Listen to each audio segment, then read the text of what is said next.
దేశంలో ఎన్నికల వాతావరణం ఉన్నప్పుడు అందరూ ఎన్నికల సర్దుబాట్ల గురించి, అభ్యర్థుల గురించి, ఎన్నికల ఫలితాలు ఎలా ఉంటాయో అంచనాలు వేస్తూ జనం చర్చించుకోవడం సహజం.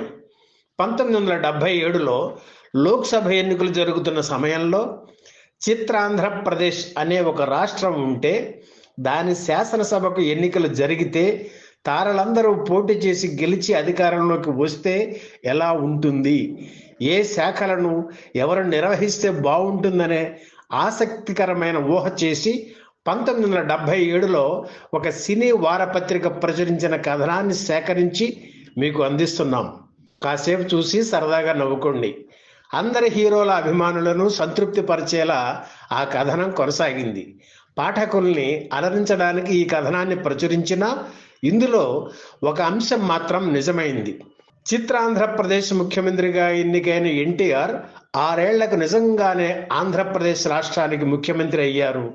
ఊహ నిజం కావడం ఇలా ఎన్టీఆర్ విషయంలోనే జరిగింది.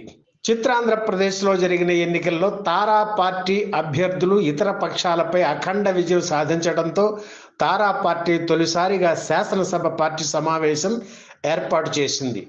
ఇందులో నటరత్న ఎన్టీఆర్ పేరును నటసామ్రాట్ అక్కినేని నాగేశ్వరరావు ప్రతిపాదించగా జగ్గయ్య బలపరిచారు. తమ నాయకుడు నందమూరిని వెంట పెట్టుకుని రాష్ట్ర గవర్నర్ బిఎన్ రెడ్డి దగ్గరకు వెళ్ళి తారా పార్టీ తీర్మానాన్ని అక్కినేని అందజేశారు. శాసనసభ, శాసన మండలి ఒకేసారి సమావేశం అయినప్పుడు ప్రశ్నోత్తరాల సమయంలో, బడ్జెట్ సమావేశాల్లో ఒకే ముఖ్యమంత్రి 2 సభలకు ఒకేసారి హాజరు కావడం కష్టం కనుక ప్రొసీజరల్ సమస్యలు తలెత్తకుండా చిత్రాంధ్రప్రదేశ్కు 2 ముఖ్యమంత్రులను నియమించాలనే అసాధారణ నిర్ణయాన్ని తీసుకుంటున్నట్లు గవర్నర్ బిఎన్ రెడ్డి చెప్పారు.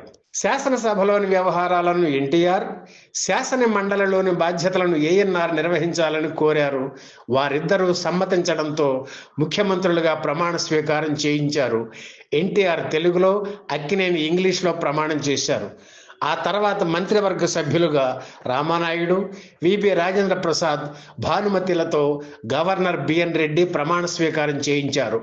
ఆ తర్వాత ఎన్టీఆర్ శోభన్ బాబుతో, ఏఎన్ఆర్ హీరో కృష్ణతో ప్రమాణం చేయించారు. మంత్రివర్గంలో పోర్ట్ఫోలియోలు ప్రకటించారు. ముఖ్యమంత్రి ఎన్టీఆర్ జనరల్ అడ్మినిస్ట్రేషన్, హోంశాఖలు, మరో ముఖ్యమంత్రి ఏఎన్ఆర్ రెవెన్యూ, ప్రణాళిక, వ్యవసాయ శాఖలు, శోభన్ బాబు ఆర్థిక శాఖ, కృష్ణ సమాచార శాఖ, రవాణా శాఖ రామానాయుడు, పరిశ్రమల శాఖ విబి రాజేంద్ర ప్రసాద్, భానుమతి గృహ నిర్మాణ శాఖ, కృష్ణరాజు ఉక్కు పరిశ్రమల శాఖ, కైకాల సత్యనారాయణ కార్మిక ఉపాధి శాఖ, గుమ్మడి విద్యాశాఖ, ప్రభాకర రెడ్డి వైద్య ఆరోగ్య శాఖ, దాసరి నారాయణరావు యువజన సేవలు కుటుంబ నియంత్రణ, వాణిశ్రీ సినిమాటోగ్రఫీ శాఖ, శారద న్యాయ జైళ్ల శాఖలు, జమున మహిళా సంక్షేమం, మహానటి సావిత్రి పునరావాస శాఖ, అంజలీదేవి దేవాదాయ శాఖ, మంజుల విద్యుత్ శాఖ, రావు గోపాలరావు పబ్లిక్ వర్క్స్, రాజబాబు మద్య నిషేధ శాఖ, నాగభూషణం పురపాలక శాఖ, చంద్రమోహన్ లఘు పరిశ్రమల శాఖ, జయసుధ మత్స్య పరిశ్రమ శాఖ, ఎస్పి బాలసుబ్రహ్మణ్యం సహకార శాఖ కేటాయించారు. శాసనసభ స్పీకర్ పి పుల్లయ్యను ఏకగ్రీవంగా ఎన్నుకున్నారు. డిప్యూటీ స్పీకర్గా సూర్యకాంతం ఎన్నికయ్యారు. శాసన మండలి అధ్యక్షులుగా డివిఎస్ రాజు, తారా పార్టీ చీఫ్ విప్గా జగ్గయ్యను ఎన్నుకున్నారు. ఆ తర్వాత చిత్రాంధ్రప్రదేశ్ ఆస్థాన గాయనిగా పి సుశీల, ఆస్థాన కవిగా ఆరుద్ర, ఆస్థాన విదూషకుడిగా అల్లు రామలింగయ్య, ఆస్థాన నర్తకిగా జయమాలినిని నియమించారు.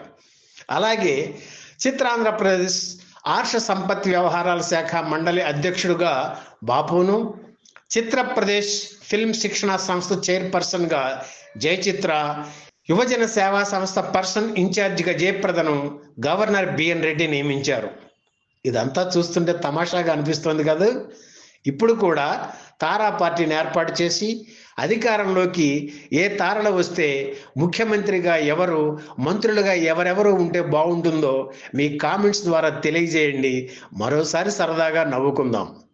ఈ వీడియో మీకు నచ్చితే లైక్ చేయండి, షేర్ చేయండి, వెంటనే సబ్స్క్రైబ్ కూడా చేయండి.